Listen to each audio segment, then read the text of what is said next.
ورحمة الله وبركاته. نحمده ونصلي على رسوله الكريم. أما بعد، فقد قال الله تعالى في كلامه القديم والفرقان المبين: أعوذ بالله من الشيطان الرجيم. بسم الله الرحمن الرحيم. ورفعنا لك ذكرك. صدق الله مولانا العلي العظيم. اللهم صل على سيدنا محمد شمس الأنبياء وبدر المرسلين وكتب الأولياء وافتخار المتقين تاج الأمة شفيع المذنبين شفيعي يوم القيامة يا الله يا رب.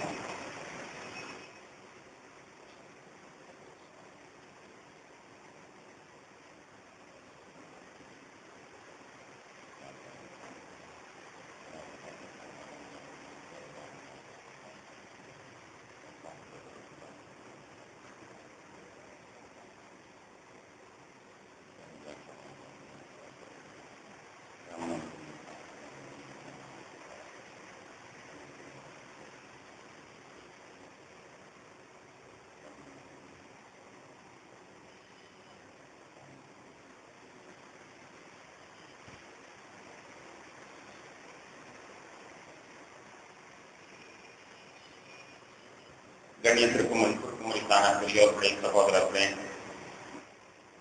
அல்லாஹ்வின் பெயரால் 25ஆம் நாள் தராவின் தொழில் நிகழ்ச்சியில் வந்திருக்கிறோம். சிறப்பான இந்த நாட்களில் அல்லாஹ் தன்னுடைய அடியார்களுக்கு வழங்குகின்ற அனைத்து நற்பாக்கியங்களையும் நம் அனைவர்களுக்கும் தந்தல் புரிவானாக. சிறப்பான இந்த இரவுகளில் நரக விடுதலை வழங்குகிற ரப்பல் ஆலமீன் நம் அனைவர்களையும் அவ்வாறு நரக விடுதலை வழங்கப்பட்ட பாக்கியசாலிகளாக அனுப்பியல் புரிவானாக. இந்திய பத்து இரவின் ஒற்றைப்படைகளிலே ஒளித்து வைத்திருக்கின்ற லைலத்துல் கத்ர் என்று அவனை இவ்வாறு செய்யக்கூடிய வாய்ப்பை பாக்கியத்தை நம் அனைவர்களுக்கும் தந்தல் புரிவானாக. கண்மணி நாயகம் ஸல்லல்லாஹு அலைஹி வஸல்லம் அவருடைய வரலாற்றிலே அவர்களுக்கு அல்லாஹ் கொடுத்த முஅஜிஸா என்ற தலைப்பிலே சில செய்திகளை நாம் பார்க்க இருக்கிறோம். கண்ணியத்திற்குரியவர்களே, அல்லாஹ் யாரையெல்லாம் நபியாக அனுப்பினானோ அவர்கள் அல்லாஹ்விடம் இருந்துதான் வந்திருக்கிறார்கள் என்பதை காட்டித் தருவதற்காக அற்புதங்களை விளைவிக்கும் ஆற்றல்களை அவர்களுக்கு அல்லாஹ் தருகிறார். அந்த அற்புதங்களுக்கு மோஜிசாத் என்று நாம் சொல்கிறோம். இந்த மோஜிசாத்துகளிலே கண்மணி நாயகம் ஸல்லல்லாஹு அலைஹி வஸல்லம் அவர்களுக்கு கொடுக்கப்பட்ட மோஜிசாத் அற்புதங்கள் மிக அபூர்வமானவைகளாக மிகவும் சிறப்புக்குரியதாக இருக்கிறது. கண்ணியத்திற்குரியவர்களே, நபிகள் நாயகம் ஸல்லல்லாஹு அலைஹி வஸல்லம் அவர்களை பற்றி, அவருடைய மோஜிசாத்துகளை பற்றி நாம் மிகவும் இந்த காலத்திலே சிந்திக்க கடமைப்பட்டிருக்கிறோம். ஏனென்றால் நாம் இந்த உலகத்தில் தனியாக வாழக்கூடிய சமுதாயம் அல்ல. இந்த உலகத்திலே நம்மை போன்று கிறிஸ்தவர்களும் வாழ்ந்து கொண்டிருக்கிறார்கள், யூதர்களும் வாழ்ந்து கொண்டிருக்கிறார்கள், அல்லாஹ்வை ஏற்காத பிற மக்களும் வாழ்ந்து கொண்டிருக்கிறார்கள். இந்த தருணத்திலே கண்மணி நாயகம் ஸல்லல்லாஹு அலைஹி வஸல்லம் அவர்களை நாம் ஒரு சாதாரண மனிதர் என்பதாக நாம் சொல்லுவோமே, ஆனால் மற்றவர்கள் அதை ஆதாரம் எடுத்துக்கொண்டு பேசுகிறார்கள். கிறிஸ்தவ சமுதாயத்தினுடைய பேரையர்கள் எல்லாம், எங்கள் நபியை பார்த்தீர்களா, அவர் களிமண்ணில் இருந்து பறவையாக சிருஷ்டிக்கும் ஆற்றல் பெற்றவர். எங்கள் நபியை பார்த்தீர்களா, தொழு நோயாளிகளை தடவினால் குணம் ஏற்பட்டுவிடும். எங்கள் நபியை பார்த்தீர்களா, குருடரை கண்டடவினால் அவர் குருடிலிருந்து நீங்கி விடுவார். எங்கள் நபியை பார்த்தீர்களா, நாளை என்ன நடக்கும் என்பதை முதல் நாளே சொல்லக்கூடியவராக இருக்கிறார். ஆனால் முகம்மதை அவருடைய சாரார்களே ஒத்துக் கொள்கிறார்கள், அவர் ஒரு சாதாரண மனிதன் தான் என்று பிற சமுதாயத்தவர்கள் பேசுவதற்கு இடமளித்து விட்ட காலத்தில் நாம் வாழ்ந்து கொண்டிருக்கிறோம். கண்ணியத்திற்குரியவர்களே, இப்படி பேச மாட்டார்கள் என்று நாம் எண்ண முடியாது. ஏனென்றால் லால்பேட்டையில் மிகச்சிறந்த பேராசிரியராக பணியாற்றி மறைந்திருக்கின்ற அல்லாமா அமானி ஹசரத் ரஹ்மத்துல்லாஹி அலைஹி அவர்களுடைய வரலாற்றில் ஒரு செய்தி. அவர்கள் அல்பார் சாலிஹாத் அரபி கல்லூரியிலே ஓய்வு கொடுத்துக் கொண்டிருக்கின்ற வேளையிலே, பேராசிரியராக இருக்கின்ற வேளையிலே, கோட்டை மைதானத்தில் அவர்கள் அசருக்கு பின் உலாவுவதற்காண்டி சென்றிருக்கிறார்கள், அவர்கள் மற்ற பேராசிரியர்களும். அப்போது ஒரு ஃபாதர் கிறிஸ்துவத்தை பற்றி சிறப்பாக விளக்கிக் கொண்டிருக்கிறார். அப்படி விளக்கிக் கொண்டிருக்கிற வேளையிலே அவர் சொல்கிறார், முகம்மதை பார்த்தீர்களா? தன்னுடைய மகளுக்கே என்னால் சிபார் செய்ய முடியாது என்று சொல்லியிருக்கிறார். ஆனால் எங்கள் இயேசு, நீங்கள் என்ன வேண்டாம் செய்து வாருங்கள், உங்களுக்கு நான் மன்னிக்கிறேன் என்று சொல்லி இருக்கிறார் என்பதாக பேருரை ஆற்றியிருக்கிறார்கள். அப்போது அல்லாமா அமானி ஹசரத் அவர்கள் அந்த கூட்டத்திலே தங்கியிருந்து ஃபாதர் உரையாற்றி முடித்த உடனேயே ஒரு 2 நிமிஷம் எனக்கு இதை பேசுவதற்கு அனுமதி தருகிறீர்களா என்று அனுமதி வாங்கியிருக்கிறார்கள். அனுமதி வாங்கி அதே மேடையிலே, கிறிஸ்தவ பிரச்சாரத்துடைய மேடையிலேயே அவர்கள் உரையாற்றினார்கள்.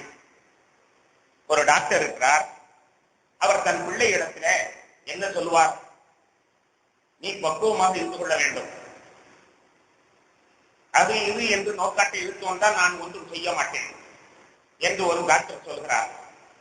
இன்னொரு டாக்டர் பிள்ளையை பார்த்து, நீ எதை வேண்டாலும் சாப்பிடு, என்ன வேண்டாலும் செய்ய, நான் பார்த்துக்கிறேன்னு சொல்றார்.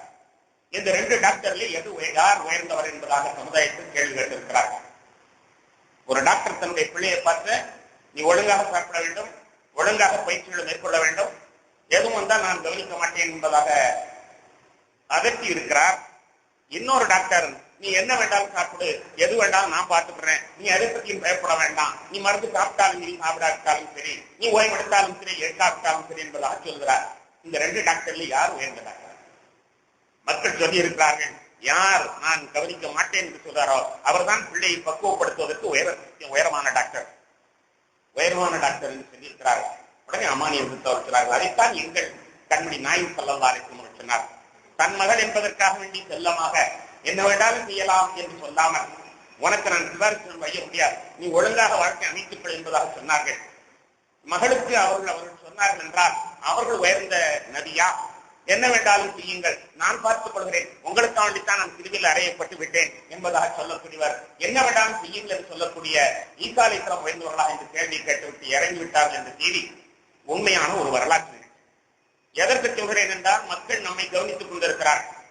நாம் பேசுகின்ற இந்த பேச்சுக்கள் அவர்களுக்கு சாதகமான ஆதாரங்களாக போய் சேர்ந்துவிடும் என்பதற்காக சொல்கிறேன். பெருமானாருடைய அந்தஸ்தை நாம் குறைத்து மதிப்பிடுகிற பொழுது மற்றவர்கள் நம்மை பற்றி, நம்முடைய ரசூலை பற்றி குறைத்து சொல்கிற ஒரு நிலைக்கு உந்தி தள்ளப்படுகின்றோம். எனவேதான் பெருமானாருக்கு உள்ள அந்தஸ்து என்ன, அதை முறைப்படி அவர்களுக்குள்ள மொழிசார்கள் என்ன, அவருடைய அந்தஸ்துகள் என்ன என்பதை நாம் விளங்கி வைக்க வேண்டிய அவசியம் இருக்கிறது. ஈசா அலைஹிஸ்ஸலாத்தை நாம் மறுப்பதற்கில்லை. ஏனென்றால் அல்லாஹ் தஆலாவை திருக்குர்ஆனிலே சொல்கிறார் 3:49 வசனத்திலே, இன்னி அஹ்லகு லக்கும் மினத் தீனி கஹையத்தி தைரி ஃபஅன்ஃபுகு ஃபீஹி ஃபயகூனு தைரம் பீஇத்னில்லாஹ். நான் களிமண்ணினால் உங்களுக்கு ஒரு உருவத்தை படைப்பேன், அதை நான் ஊதுவேன், அல்லாஹ்வின் உத்தரவின் பேரில் அது பறவையாக பறக்கும். உபரியுல் அக்மஹ,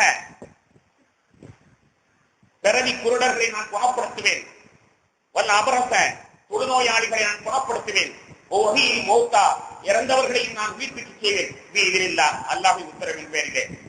ஓ நப்பி பிமா தஅகுலூன் வமா தத்தஹிரூன ஃபீ புயூத்திக்கும், உங்களுடைய வீடுகளிலே நீங்கள் என்ன உண்ணுகிறீர்களோ, எதை சேமித்து வைக்கிறீர்களோ அதை நான் அறிவிப்பேன் என்பதாக ஈசா அலைஹிஸ்ஸலாம் சொன்னது அதில் சத்திய வாக்கு. அதில் நமக்கு எந்த மாற்று கருத்துக்கும் வேலை இல்லை.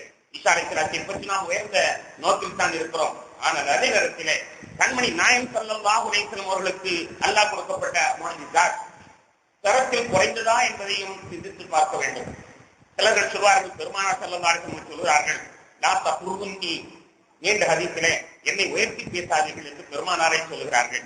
என்னை உயர்த்தி பேசாதீர்கள் என்று பெருமானாரை சொல்லியிருந்தார்கள். அப்படி இருக்க நான் எப்படி அவர்களை உயர்த்தி பேசலாம் என்பதாக சிலர்கள் சொல்வார்கள். உயர்த்தி பேசுதல் என்பது அதற்கு